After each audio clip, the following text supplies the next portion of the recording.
Hi, my name is Kevin, and this is my Digital Citizen project for Spring 2016 LDT 570, and I will be talking about technology addiction. I'd like to begin with a question. What is harder to give up than alcohol, tobacco, and chocolate? Well, for more than one half of all adults, the answer is actually your cell phone, which speaks directly to the topic that I'll be covering today about technology addiction. But as we know, it's not just about adults being glued to their devices, it's also about teenagers and actually kids of all ages, which is where the idea of technology addiction comes in. As a society, we have become more dependent on technology and not out of the classroom, but also in the classroom too.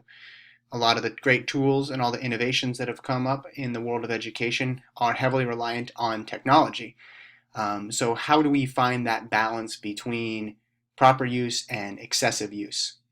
Um, Young people, particularly, are susceptible for this, and they found that they're spending a greater portion of their time on the internet, playing video games, social media sites, engaging in more and more screen time, as it's known, be it in front of a television, but more and more your iPad, your phone, or your laptop.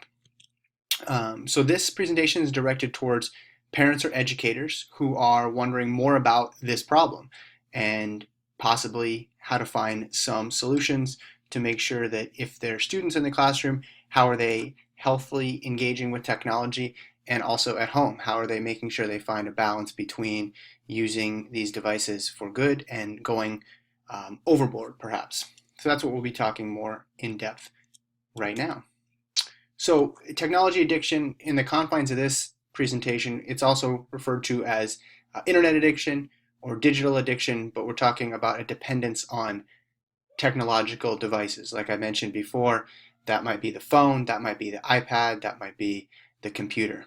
And reportedly, almost 8% of teens are in the US, I should say, are addicted to technology. And I'm guessing with more and more devices, that's going to continue to increase. And you can see some of the data points there, just how much they are in front of different types of media. So an average 8 to 10-year-old in the US is spending nearly 8 hours a day in front of some sort of media, and older children can be up to 11 hours a day. That probably doesn't come as much surprise to parents or teachers out there who see kids glued to their phone, texting, tweeting, going on Instagram, or using it to play movies or video games. And just to that point again, from a teacher's perspective, the average teen, especially if you're in high school classroom, you're probably well aware, they send or receive up to 60 text messages per day, and almost a quarter of them are admitting that they are online constantly. So obviously this is going to lead to several problems. So how do you identify those problems? How do you differentiate between a student or your child who is just engaged in the internet and interested in the internet versus ones that are taking it too far? So obviously, and we'll get into more specific numbers later on, long periods of time online, that's one symptom of technology addiction. The inability to control the time online. And a lot of these signs of addiction are similar to other signs of addiction, not necessarily to technology, but to other things in life. So, the tolerance, obsession, frustration, abandoning of friends, and the continuing to go back to the same behavior. So it's a very similar psychological phenomenon to what you see with other addictions. So prioritizing the internet over other activities. And there's also a slew of physical problems that can accompany technology addiction. So carpal tunnel syndrome, insomnia, vision problems, headaches, all can crop up and be signs that the child or adults are using the internet too much. So what are the effects of these problems of being on the internet for 8 hours a day or 11 hours a day or glued to your device for that period of time? So there's been studies that have found that the behavior for students is more aggressive, particularly if they're engaging in a large amount of hours on video games.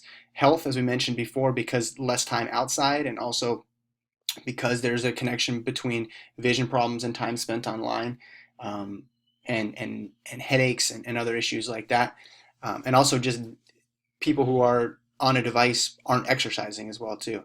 School performance, as you see in that picture to the right of the slide, multitasking has been a common phenomenon for many, many years, but more and more research shows that it doesn't actually exist. You're either doing one thing well or you're doing multiple things poorly. So people who are connected to their device aren't able to focus for long periods of time.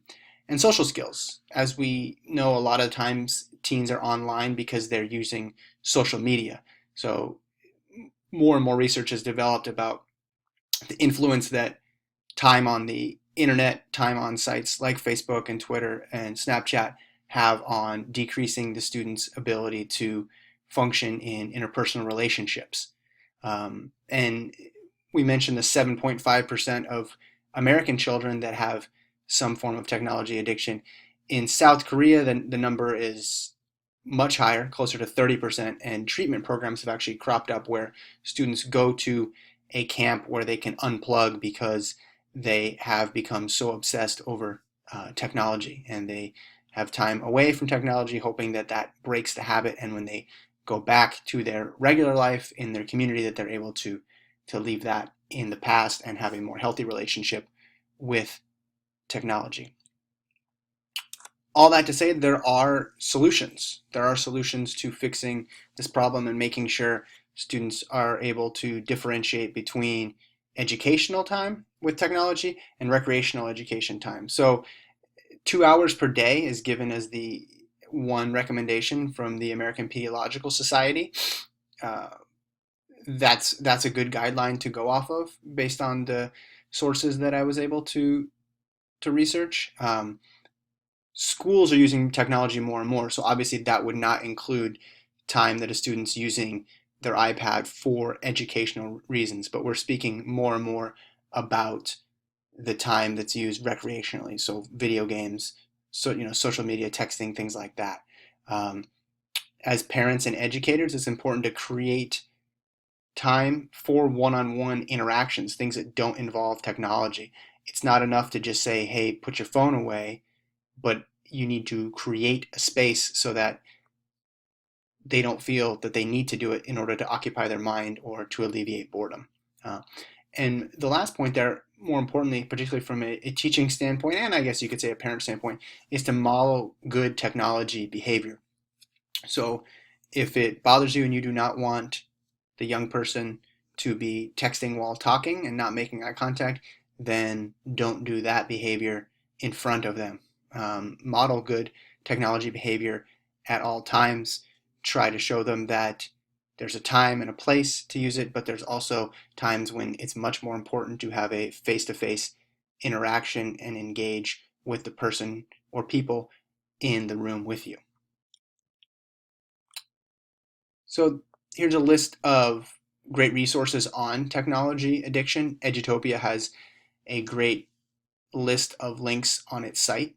And if you're looking for more recommendations, Time Magazine has 8 kind of bullet points that sum up, if your teen is addicted to a screen, how you can break them of that.